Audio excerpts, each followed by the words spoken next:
I then went to bed every night and I was obsessed with scoring the last goal at the Dell. That was all I wanted to do.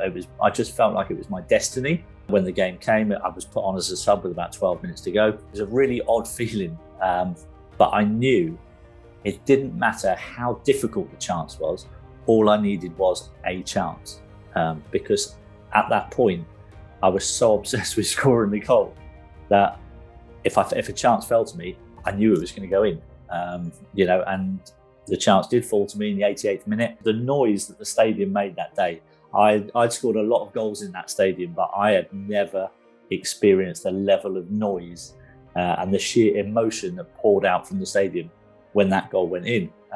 And it was just the most incredible adrenaline rush I've ever had. The Tom Screen podcast is owned and made possible by Ethical Marketing Service. If your business is struggling with Google or Facebook ads, maybe you're frustrated figuring it out or there's a performance issue, Ethical Marketing Service has worked on hundreds of accounts and we can help in this area. We offer a 30-day money-back guarantee, and for every direct account we look after, we sponsor a child in a developing nation with food, water and education. If you would like to find out if we can help, it's a free, no salesy consultation call and the link is in the description. Enjoy the episode.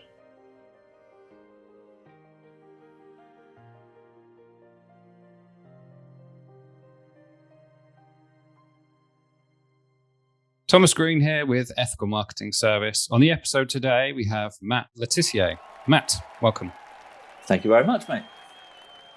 It is my pleasure. Normally, when I set up an episode, I say, would you like to take a moment and tell the audience a bit about yourself and what you do? But given the fact that a lot of people who watch this episode are already going to know a bit about what you do, I'm going to start with the deep and meaningful question, who are you?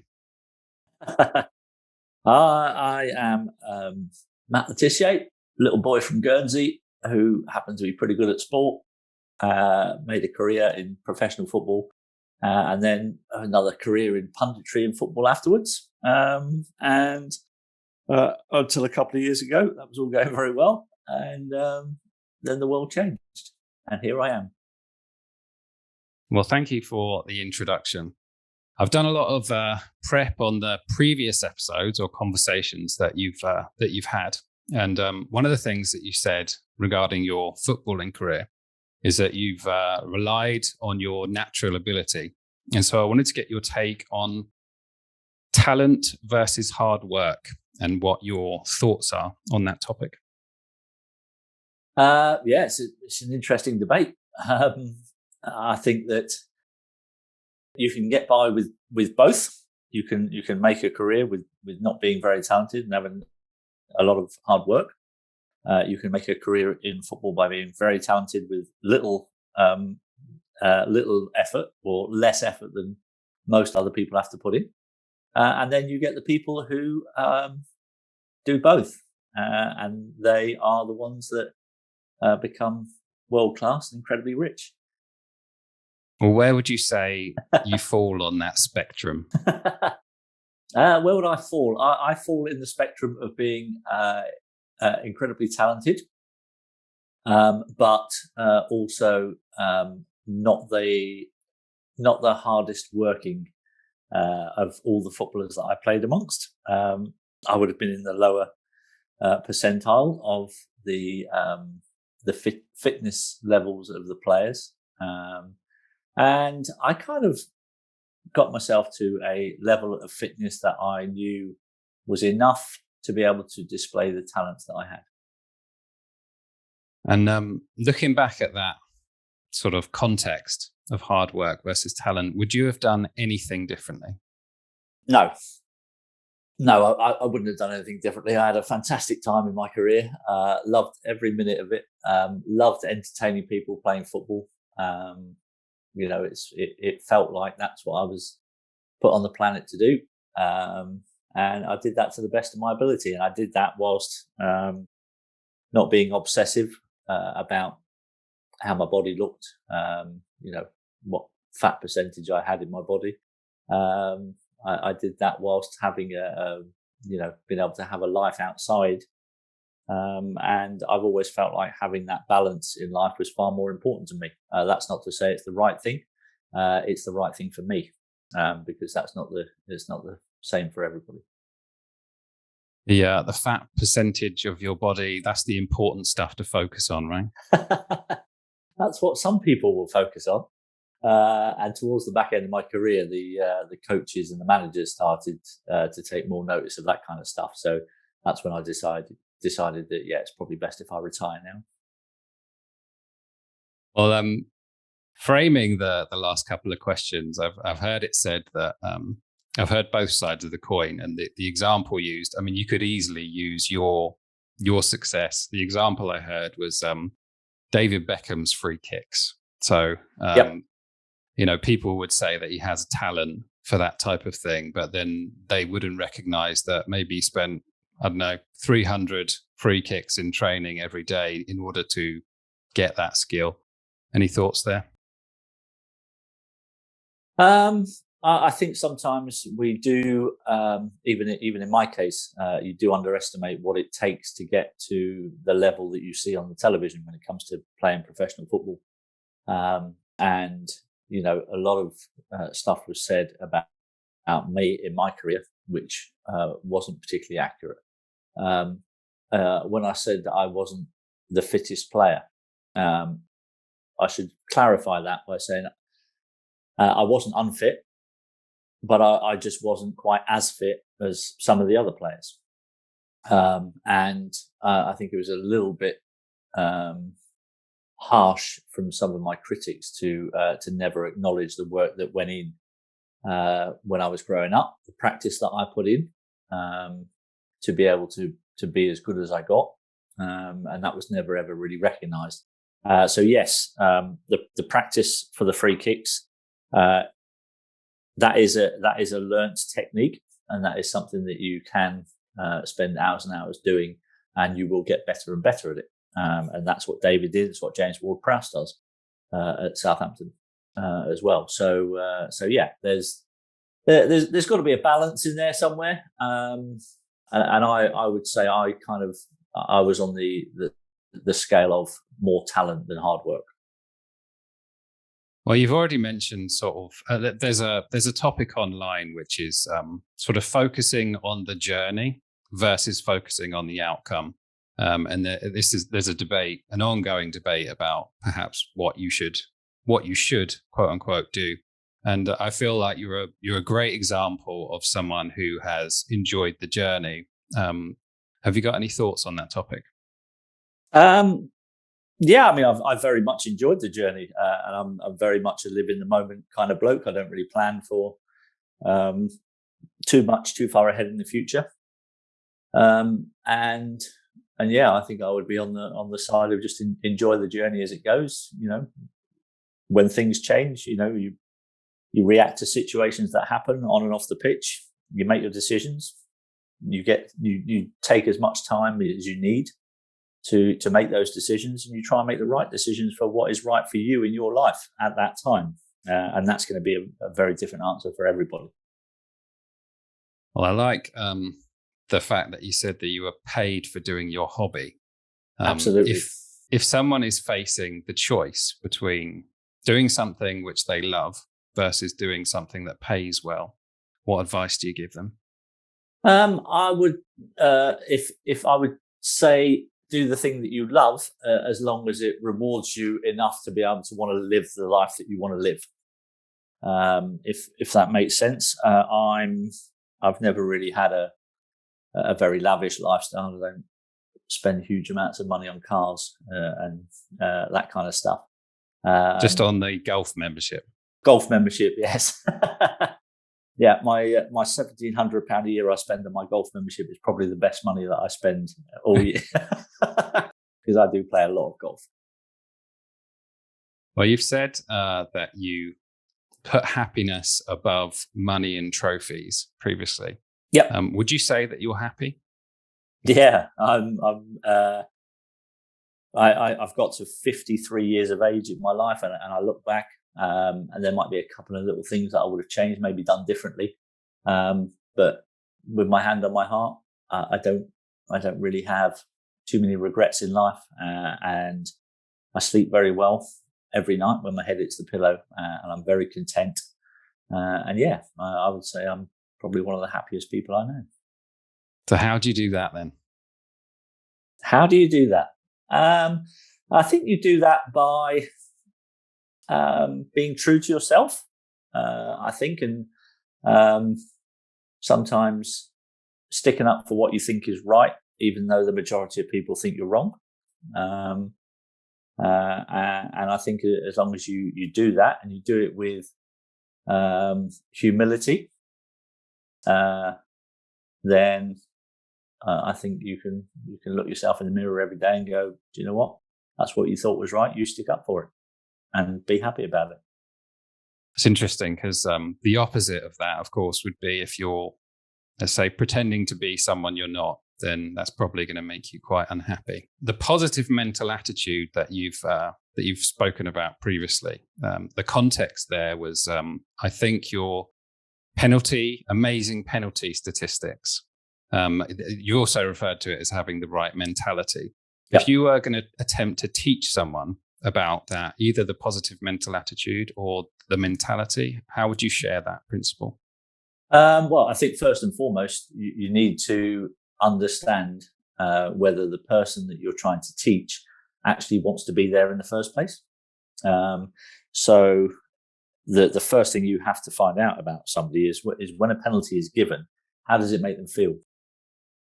That's the first question that I would ask if I was going to teach anybody, because if they give you the wrong answer on that, then there's not a lot of point in teaching them, because if their mind isn't in the right place before they go to take the penalty, it's not really going to work out very well for them. An example of that is going to be what, fearful or excited? Would you say that's accurate? Yes, I would say excited with a little bit of nervousness thrown in. Okay. And let's say they are fearful. What do you do? Tell them not to take penalties. You've got to get somebody else in the team who wants to be in that position, because if you're fearful when a penalty is given, that's completely the wrong reaction, puts you in the wrong frame of mind straight away. It sows doubt in your mind straight away. And you're going to probably be less successful than somebody who is confident and steps up looking like he wants to be there, and grows when he stood there ready to take a penalty. He's not going, oh my God, there's a whole stadium just looking at me. He's going, wow, this is a chance to be a hero. And that's as simple as it is. That is so interesting. At the same time, I use the penalty as a bit of a metaphor, as for, like, I don't know, let's say you find like an opportunity or something. My audience is businesses or business owners or high achievers. So let's say someone is potentially, they have an opportunity to do something and they're fearful. What do you say to them? I would say that's when I would suggest that the rational brain takes over, and you check out all the pros and the cons, and you list them one side next to each other, and you take a look at them and go, right, what are the odds? What's looking in my favour and what's not? That is a bit of a luxury you get before when you don't have to take a penalty, right? So you can't write your pros and cons before you go and take a penalty. No, definitely not. And it's interesting because there's a lot of analysis that is done now in the modern game, where people will study what the goalkeeper does when he's facing penalties. And what's really interesting is they're all focused on that. But given that I had one of the most successful penalty records in the world, it would probably surprise people when I say I never once looked at what the goalkeeper was doing. I had no regard for where he dived on previous penalties, no regard for what his strongest side was, where he favoured to dive, and I just backed myself and knew that if I struck the ball well enough into the corner that I wanted it to go, then there was very little chance he was going to save it. Well, there is probably a lot to learn in there, so I'm definitely going to perhaps in the edit go back and analyze exactly what you just said. But this is more of a general question, which I think is probably quite relevant to what you just said. And I've asked it before, and I've got some interesting Some interesting answers. And it's, if your inner voice was an actual person, what would you think of them? And would you keep in touch with that person? That is a really good question. Yeah, I would definitely keep in touch with them. I quite like my inner voice. I get on all right with it.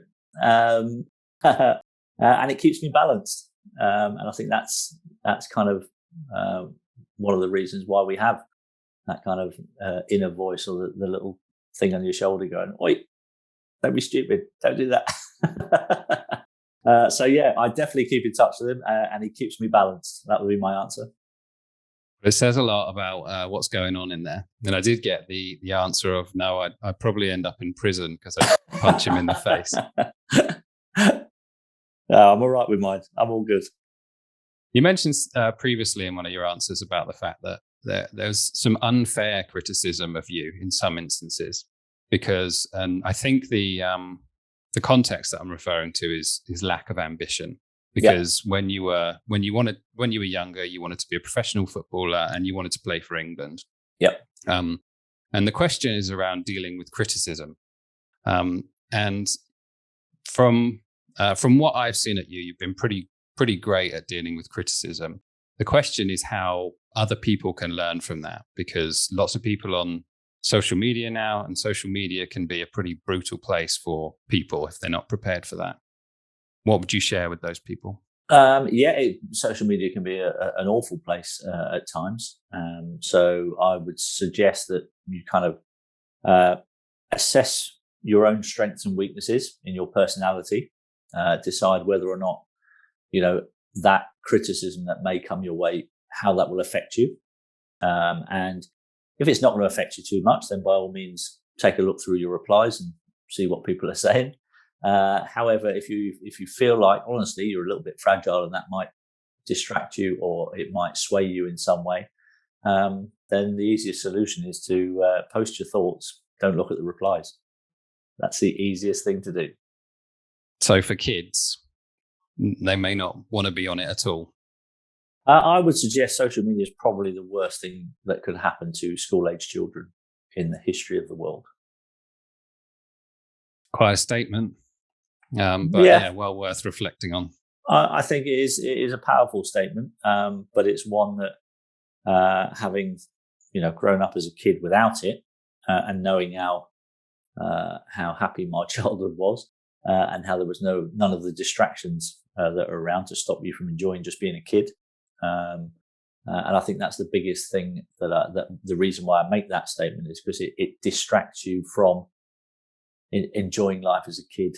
That carefree time in our lives where we should be just out playing with our mates, and yet no, the kids are glued to their screens, wondering what some person who they probably don't even know might have just met once or twice, and they're worried about what they're saying about them after they've posted something on their social media channels, and that's not really a recipe for a happy childhood. Distracts you from football, right? It distracts you from whatever you're good at in life. So I've kind of had a belief that within each and every one of us, I think there's something that each and every one of us is good at in life. It's just a case of trying to find what that is, making the most of that, and trying to navigate your way through life as happily as possible, and not dreading having to go to work, which is something that I've been very lucky in my life. In 53 years, I've never kind of really dreaded going into work. As I said, I got paid for doing my hobby for 17 years, and then I got paid for another 15 or so years talking about my hobby. So I've been pretty lucky in life. Well, I think if I'm not mistaken, previous quote of yours is that sport should be about being the best that you can be. And I think some people take that and, let's say, move it over into their professional career. Have you got any thoughts about how someone might be the best that they can be? I think it's a pretty broad statement, to be honest. I think with anything in life, if you're passionate about something and you're keen to be successful at something, then you kind of give it your all. You just do whatever you need to do to make that successful. From my point of view, that was obviously going to be a professional footballer, and to do that, I had to go and do things that I didn't like pre-season training. That was probably the worst 4 weeks of my year, but I knew I had to do that to get through to the good bit, where I'm in a position where I can go out and entertain people playing football. So when you're going about your business and you see some rough times ahead, you just have to convince yourself that, okay, I'm going to get through these rough times, because once I'm through that, all the good stuff at the end of it is well worth going through the rough times at the start. So I'm going to guess that some of the good stuff you're referring to is the scream that you get from scoring an amazing goal as you have so many times. What's that like, that feeling?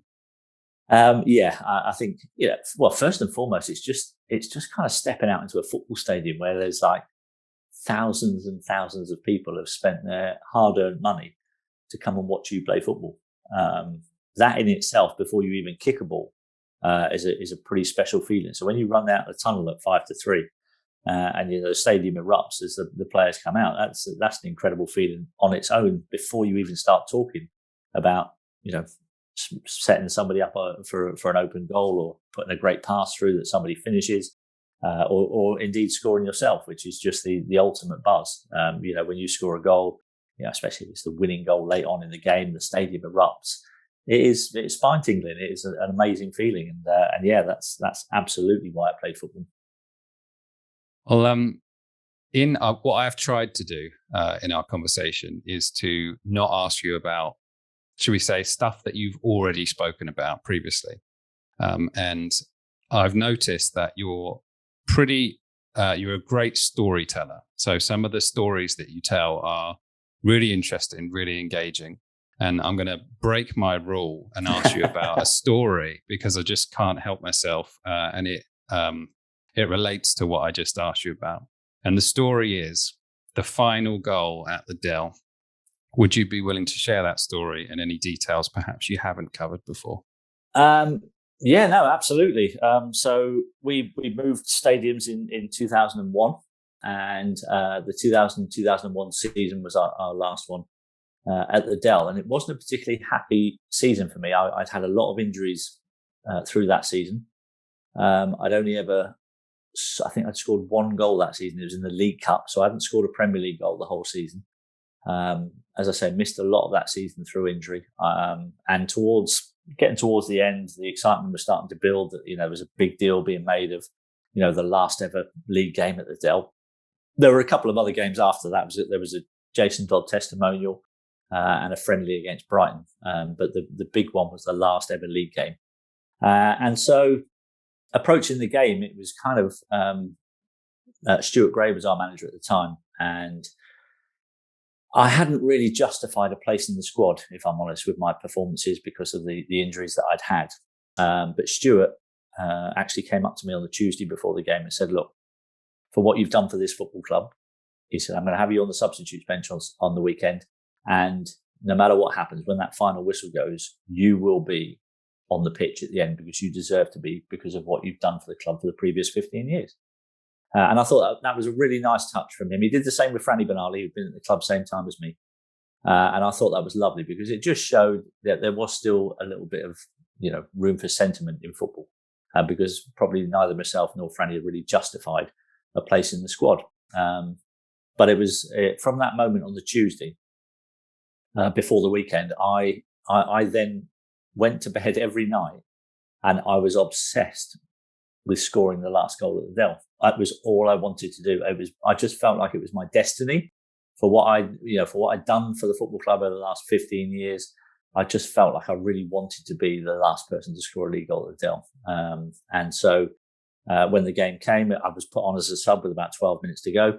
And I knew it was a really odd feeling, but I knew it didn't matter how difficult the chance was. All I needed was a chance, because at that point, I was so obsessed with scoring the goal that if a chance fell to me, I knew it was going to go in. And the chance did fall to me in the 88th minute. it was quite a difficult opportunity. It was a little bit behind me. It was on my weaker foot, on my left foot. I had to swivel on the half volley, hit this left foot shot. And as soon as the ball left my foot, I knew where it was going. It was the weirdest feeling. It was almost like it was happening in slow motion to me. And as soon as the ball hit my foot, I'd already started, as soon as it left my foot, I'd started turning away to celebrate, because I knew that I'd struck it so beautifully, and I knew where the goal was, and I knew the goalkeeper couldn't get there. And it was just the most amazing feeling to have done that, and the whole the noise that the stadium made that day. I'd scored a lot of goals in that stadium, but I had never experienced the level of noise and the sheer emotion that poured out from the stadium when that goal went in. And it was just the most incredible adrenaline rush I've ever had in my life. And so that was just an amazing moment. And we did actually have another attack just after that, and another chance to score another goal. And Chris Marsden hit this shot from the edge of the box. And the goalkeeper, Alex Manninger, at the time, he'd gone up to his right-hand side, he tipped it over the crossbar. It was a really good save. And I kind of breathed a sigh of relief, really, that it hadn't gone in. And I almost wanted to go and give the goalie a cuddle and just go, "Thanks very much, mate." But I restrained myself and I went over to take the corner. And then as I'm going over there really slowly because I want the final whistle to blow quick. So I'm walking over really slowly with the ball, put the ball down. And as I put the ball down, I kind of looked up into the 18-yard box. And I suddenly had this realization that actually I don't really want to put the ball in the box, because if I do, someone might head it in. And then I won't be the last person that scored a goal at the Dell. So I hesitated for a little bit. And Wayne Bridge, who was playing left back for us that day, he was up on the halfway line. I just glanced at him and he's looking at me, and I've just gone, "Go it." So he comes jogging down from the left back spot, and I just roll the ball to him at the edge of the 18-yard box. And as I roll the ball to him, the referee blows the final whistle. And I thought, brilliant, that's it. So it was a little bit selfish of me to not stick the ball in the net and try and win 4-2. But I so wanted to be the last goal scorer at the Dell that I didn't want to take the chance of putting it in the box. It's an amazing story. And thank you. after I heard that in a previous conversation of yours, I went and watched the video because it is on YouTube. So I'll put that link in the description. But I literally felt it's also the picture in my office. That's on my office wall. That's how much it meant to me. That's awesome. But yeah, I felt like I was I felt like I was there when I watched it on YouTube, because of the story you told. Have you worked on being a good storyteller? I've been doing after dinner speaking for quite a long time. So I probably started doing that maybe a year after I stopped playing. So yeah, I tell quite a lot of stories about my career. So I've had plenty of practice. Any I don't know, that you feel like you shouldn't have told, or perhaps that. Yeah, I mean, I told a story. I used to tell a story about a spread betting story that happened back in the 90s, which kind of got me into a little bit of trouble with TalkSport doing a whole show on it, saying that I was a disgrace to football and that I shouldn't be allowed to even work within football ever again. But thankfully, most people saw through that and realised that I actually told this. It was me that told the story in my autobiography, first and foremost, to warn people not to be so stupid like I was. But they then tried to turn that against me and say that I should be banned from all football activities, but it didn't work. Well, you mentioned that you visualised and you sort of you knew that. Well, you knew if you had the opportunity that you'd score. Have you used that previously in your career at all? Yeah, I think I've always kind of imagined scenarios in the future. And there have been times in the past where I've scored goals and it had felt like I'd done that before. And it's just kind of preparing yourself mentally for a situation that's going to happen so it doesn't shock you and you're not surprised by this situation cropping up. So I always used to visualize stuff happening on a football pitch. I used to visualize scoring goals. And I would actually, once I'd visualize them, I'd actually go and train and work on it in training and make sure that if that situation did come, that I had the ability and the technique to do something about it if that situation arose. And if you hadn't done that, do you think the result would be the same? I certainly think I gave myself a better chance of executing it by mentally preparing myself first. There's a tip there somewhere, right? I would think so. I think there's a lot to be said for visualization techniques for sure. Well, 10 years from now, if everything goes well, what does your life look like? If everything goes well in 10 years from now, the World Economic Forum will be disbanded, the United Nations will be disbanded, and we'll all be living under a government that governs for the people and not for the elites. Well, that's a tricky one to implement yourself, right? It is quite tricky, yeah. But if every single one of us does a little bit, then it becomes easier. So I'm trying to do my little bit. I ask everyone this question that comes on. I'm very interested to know what you think. What does success mean to you? That's really easy. Success to me is being happy in my life. It's a short one. And the follow-up's going to be even easier. Given that criteria, are you successful? Yeah, I'm very successful. I'm one of the most successful people I know. Brilliant. I feel that's a very positive conversation today. So that's what I like to go for that. So I appreciate the positivity. No problem at all. Some of these are a bit more general, maybe a bit of a quick fire. Yep. By what age should you know what you want to do with your life? No, I don't think there is an age. To be honest, some people find it very late on in life. I was lucky. I found it very early on, probably 8 or 9 years of age when I knew that I wanted to be a footballer. Not everybody is going to be that lucky. But at some point you will find that. And on your journey there, just try and be as happy as you can and be as decent a human being as you can along the way. Is living life to the fullest possible? I don't know if that's it. Whose criteria is it that you set? Who decides what living life to the fullest is? I think that's the thing. There aren't any. There's no regulations to these questions. There's no regulations. There's no rules. So if you're happy and you feel like you're living life to your fullest, then you're living life to your fullest. Don't let anyone tell you otherwise. Is there anything you should have let go of a long time ago, but you are still holding on to? My hair. Wasn't expecting that one. I'm 53, still got it all. It's good. It is good. Got more than me. My brothers are jealous, and they're all older than me, but not by much. Is having a big ego a positive or negative trait? Depends what you do with that ego. If you have an ego, you can use it for positive, but you can also use your ego for negative. So I would say, if you use your ego in the right way, then it's a good thing. So it's neither, really. Good answer. It's what you want it to be. What type of legacy do you want to leave behind? I always wanted people to say about me that they saw me play football and they loved it. I think that was my biggest thing about my career, was that I wanted to entertain people, and I wanted people to think that they were probably that they spent their money wisely, I think would be the best way of putting it. I wanted to give people something that was going to entertain them for the money that they were paying.